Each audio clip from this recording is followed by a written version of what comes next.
Hey guys, Air here. Today I'm bringing you a Q5 game on Hainan Resort. Now this wasn't the highest kill game I've had, especially considering the fact that I didn't get in the jet at the start. I ended up joining the lobby late. But regardless, I think it's a really good round, especially towards the start. I had a lot of trouble with the enemy jets. Towards the start of the game there was a pretty good pilot in the enemy attack jet I had to play around. There weren't too many lock-ons, but I was HVT. I had a lot of pressure on me this game, and I think I handled it well. Went 38-0. Perfect game. So, let's get into it. So over here I'm just heading in, surveying the countryside, as they say, and I spot the attack jet and the stealth jet. So this isn't something I want to exactly head into, but it's sort of exactly what I do. So I go for the enemy attack jet, who I already know is a pretty good pilot, because I was watching the scoreboards. And then I try to do a quick transfer to the F-35, but he takes care of himself. Anyways, so I'm sort of looping to sort of keep my movement while I'm looking for this attack jet, and I notice that he's just straight up on my tail. So I know this guy's a good pilot, so I flip around and do a downward spiral, and he gets some pretty good damage on me. But since I'm not doing a standard loop, he sort of loses me a bit. So I'm watching that minimap. Second I get out of his line of sight, right here, and do a loop and a quick direction swap. Second I get out of his line of sight, I pop my ECM to get off his radar, and he actually does the same. So right now we're both looking for the bigger opening, the first opening, and he decides to back off to his base A. Now at this point I already know what he's doing, and I'm trying to get as much damage on him as possible and possibly take him out before he gets there, but he ends up getting there. Anyways, I get a bit greedy with my damage, and I get a little close to the base A, and I try to peel off. I ended up going down to like 30 health, which, is alright. So right now, I haven't even gotten a kill. I've just been focusing completely on clearing the skies for myself so I can focus on ground targets. So I'm peeling back here, and probably not the best idea, because if he was on my tail, he could have done a head-to-head strafe on me, and since I was on such low health, he could have taken me out. But right now I'm just focused on taking him out. So I try to gain some altitude to come down on him from the top, since my stealth jet's coming in. So he's going to be immediately distracted by a friendly stealth jet, and I can go ahead and just swoop in for the kill. And he ended up actually not seeing either of us. But, see, this time, I trail him. Now you're wondering why am I going to the base A, but that's because my stealth jet is soaking up the base A. So if the base A is shooting at the stealth jet, I've got a clear line of sight on the Warthog, and I can take him out without taking damage from the base A. So you gotta watch that, because sometimes, some crappy pilots will just dive straight into the enemy base A, and you can use them as a shield. So moving on here, I'm in a dogfight with an F-35, and this guy isn't a great pilot, but he's good enough to know speed control. And a lot of the time, all an enemy stealth jet pilot has to do to beat you in a dogfight is no speed control. Right now I'm just trying to do as many cuts and strange movements as I can to mitigate his speed advantage since he is in the stealth jet. And I get on his tail a couple times, but he keeps on peeling away. Since he knows speed control, I can't keep up with him. Now at this point I should have realized that I'm losing kills, I'm losing my KPM, and I should have just peeled off and baited him over to our friendly AA or base AA, but I get a bit greedy, and I think right about now I finally decided to just peel off of him. Coming up soon, depending how greedy I am. Yeah, so anyways, you can tell this guy's just a looper. So when somebody's a looper, make sure you use your ECM to get off their minimap. Do some cuts, change directions, try to open up the loop so you can get a line of sight on them. And a lot of the times when you're dealing with loopers and stealth jets, since they have a faster turn speed than you're just going to end up killing them through incremental damage. Okay, so this is where I peel off. I notice that the enemy attack jet is coming in, and I notice that the stealth jet isn't in the best position to take me out, and I have my ECM ready, so I ended up just going after the attack jet, taking him out, popping my ECM, and the stealth jet ended up peeling off once he got scared of friendly stealth jet and base A. So I go ahead, loop back here, and at this point, this guy's already dead. I'm on him. So Yeah, all it took was just a little direction change for him to lose focus for a moment, forget him there, and you know, I've got him. And the reason I go near the base area here is because I'm pretty confident that I'm not spotted, since I don't think that guy was a good enough pilot to understand he needed to use the rear view camera and spot me. So at this point, I've cleared the skies, finally, quite a bit into the video, probably about over 5 minutes, and I can finally start focusing on ground targets. So this part's pretty simple. I end up losing the LAV in the smoke. The smoke screen can actually be pretty good on tanks and LAVs. The good thing about it is that it prevents any critical hits. It's a pretty large radius, and it prevents any type of visible detection. So right there, he popped smoke screen, and I just totally lost him. Now, I mean, you might argue, what's the point if there's APS, and you're sort of right, but it's not a bad countermeasure for tanks, regardless. Yeah, anyways, going back to what I'm saying, on this map I'm using the Hydra rockets. And I actually just watched a Silk video where he's using the TV missile on the attack jet, and that's something I've got to try. That seems like a lot of fun. I love using the TV missiles on the attack boats. I don't get to use them much on the attack helicopters since I'm always piloting, but I love TV missiles. They're a lot of fun. I gotta try that out. But anyways, for here I'm using Hydra missiles because I wrongly assumed that there would be a lot of infantry to shoot at, which ended up not being the case. Most of my kills this game, probably over half of my kills this game, were from vehicle kills. You see me throughout this video going in and out multiple times, getting an infantry person there, maybe a 2-strafe, but I'm really not killing too many infantry players.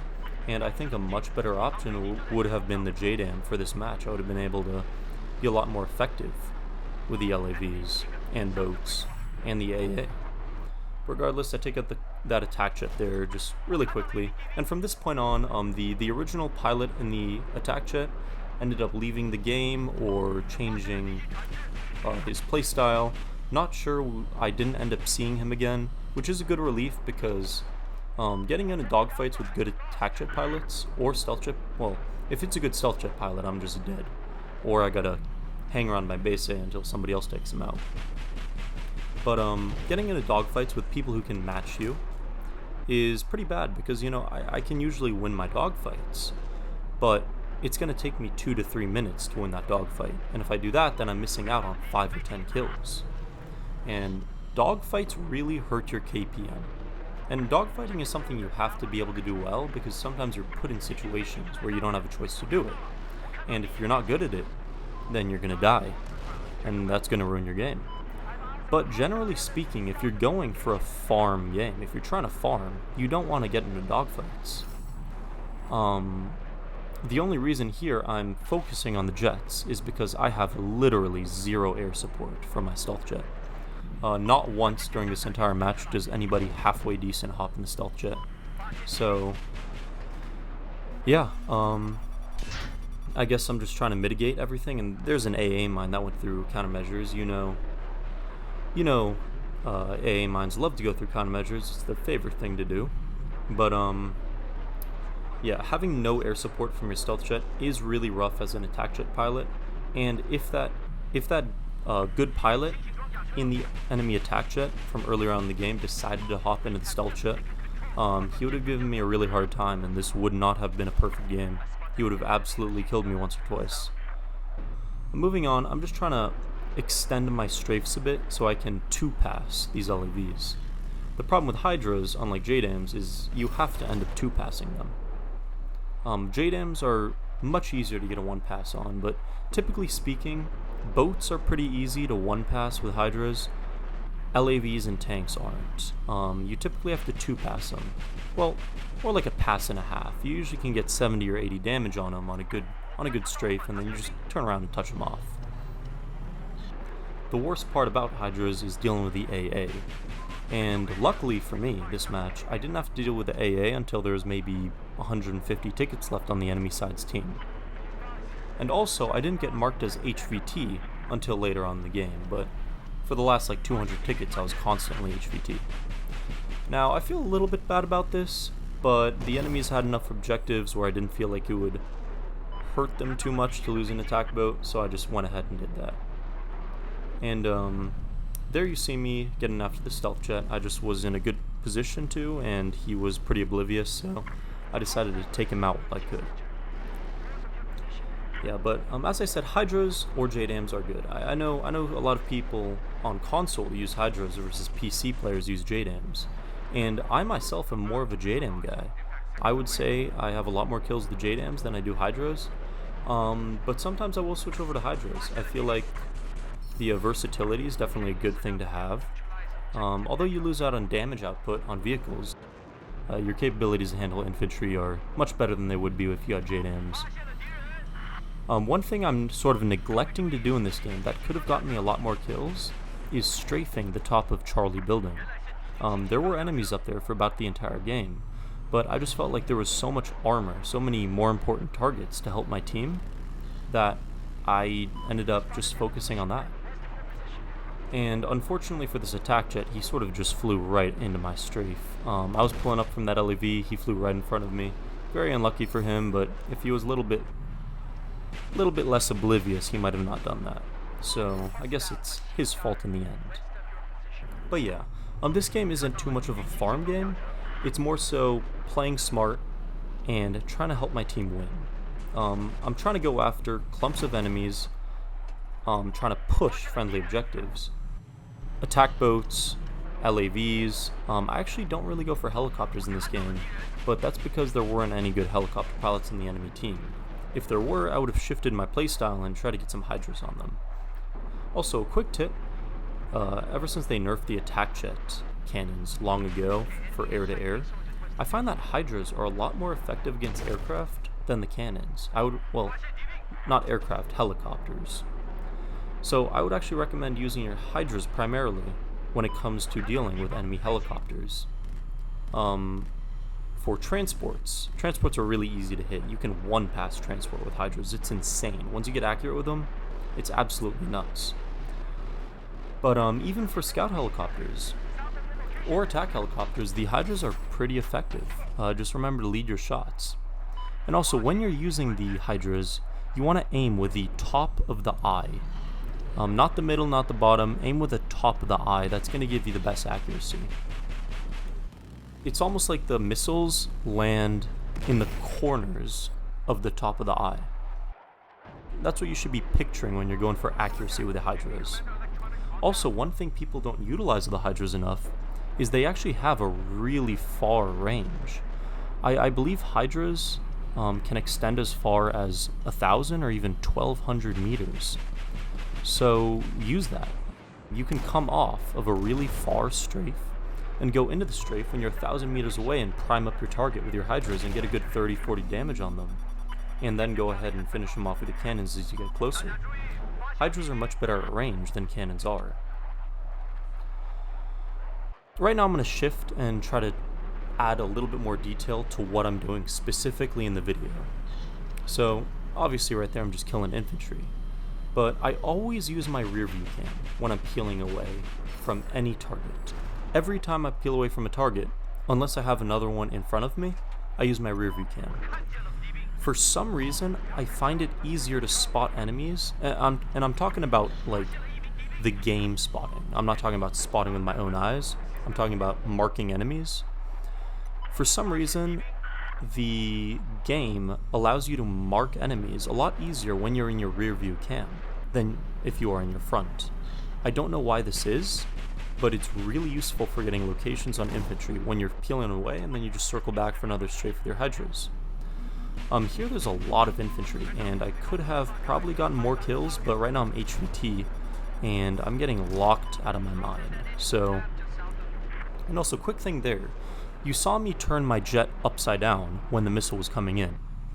That's because sometimes missiles go through ECM, and when you get hit by a missile, you lose a mobility hit. Now, for some reason, mobility hits don't impair your ability to turn your jet down. So, if I flip my jet upside down, then it's not going to impair my ability to pull my jet up away from the ground.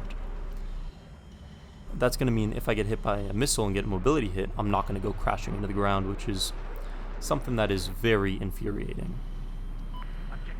So, moving on here, I'm looking for the infantry that I missed earlier when I was getting locked. I don't really find much, just find one guy and I don't even end up getting him. So I pull away, trying to line up another strafe. There's no enemy jets in the area, no AA, at least yet. And I'm just missing out on these hydras. I need approach from a more upwards angle. If you're approaching from such a low and level angle, the only thing you can really hit is armor. But again, as I said, I don't really get many infantry kills this game. I'm more of a objective / armor oriented aircraft. Should have ran the JDAMs, but I'm actually really happy with how the hydras turned out.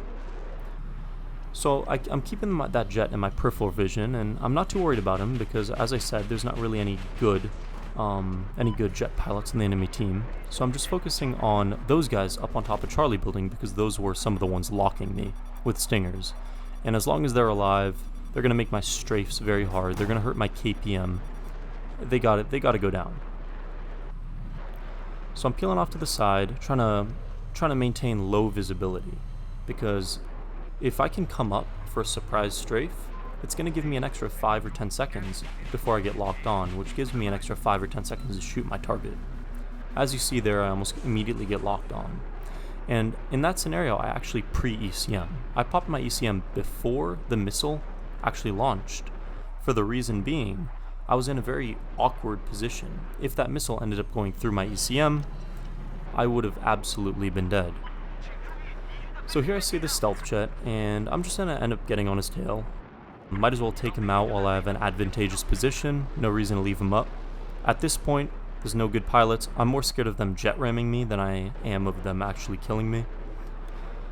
Luckily for me, we do have the AA. Not for long though. And I'm just going to focus on picking up infantry kills. I'm just going to strafe, real slow. Nothing crazy going on here. And I actually spot a rib boat on that island out of the corner of my eye when I open my big map. And make sure you use your big map as much as you can. The big map is a lifesaver when you're in any type of attack vehicle, so attack helicopter, jet, and of course it comes very useful in situations where you're using tanks or scout helicopters, but I'd say that in the attack jet and the attack helicopter, the big map is vital to your survival. It is so important, and I'm really hoping Battlefield 2042 has a big map. If it doesn't, I'm gonna be sad. That's gonna be a rough hit to take. So right there, I just clipped that guy. I take care of him real quick. And I'm going to fly away, let my ECM recharge. Now, a good thing to do when you pop your ECM, is to use that time that your ECM is recharging to gain altitude. Especially using JDAMs and hydras, which is pretty much all everybody uses, you need altitude. You need to be high up, you need to attack with a certain angle to maximize your damage on targets and maximize your time in order to inflict that damage. So whenever you pop your ECM, you fly away, use that time your ECM is recharging to go ahead and just gain some altitude. It'll help you on your strafes. So here I notice on my map that I have a stealth jet after me, and he just ends up bailing, which I'm not necessarily upset about. I can live with that. And for some reason, we got a lot of enemy infantry just sticking down on the island. I don't know why, but I think I just cleared it out, so I'm going to move to the next target. And here I've got 2 LAVs, and that LAV pops APS.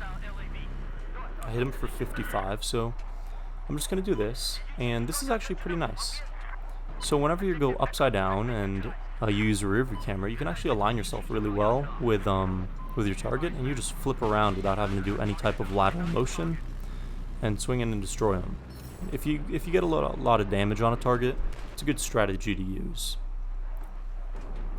Anyways, so I've basically been HVT for the past forever, so I'm actually going to get a cheeky little kill on that guy in the elevator. I'm sure he wasn't too happy about that. I don't think he was a happy camper. But I noticed that attack jet, and I'm just going to ignore him, as I have been doing for the last 5-10 minutes or so. And I'm just going to keep on taking out those stinger guys on top of Charlie building. Again, just dealing with a good amount of locks now, and now I notice that the AA is up. So the anti-aircraft is on the corner of the Charlie courtyard. and there's not too much I can do with him unless he's distracted. So I see on my big map that a friendly scout chopper is over the enemy AA. So that's when I go in for my strafe, because I know for a fact he's distracted. He pops APS. Second he pops APS, I pull away. There is no sense in flying there. And the only reason I took that strafe is because I knew I could peel off left and use Charlie building for cover. So when you're taking on AAs, especially when you don't have JDAMs, you have to be very careful. And anyways, so that enemy actually ended up bailing out of the AA, and I think he did this because he knew I was coming back for a strafe and he didn't have APS, so I think he got scared and just jumped out, which I really don't have a problem with. I'm fine with that. So I'm just dealing with more locks, and here, I pop ECM. I use that time to just reposition. Whenever you pop ECM and you're waiting for a recharge, just reposition. So coming in here, I see an attack boat. I saw that on the big map, and I'm just coming in hot. I take a friendly LAV ends up getting it, but got a assist counts as kill, so whatever. And I see a LAV here, and sort of get some bad accuracy here. Sort of miss all my shots, but again, I'm gonna pull up really early. I don't want to risk dying with 10 tickets left, and I'm basically just gonna wrap out the game there. I personally think that was a really good game. Again, I didn't get too many kills. I went 38-0 over the span of probably like 700 or 750 tickets. I did join the server late, but I did allow my team to push objectives well. I did prioritize taking down armored targets, and I think I helped my team win that game. Alright, well anyways, I really hope you enjoyed that gameplay, and let me know if you want me to put out more Jet content. Leave it down in the comments below, let me know, and consider subscribing if you like that. I'm definitely going to be releasing some more content, tutorials, gameplay, and, a montage here and there. Hey, and it was nice having you. Catch you later.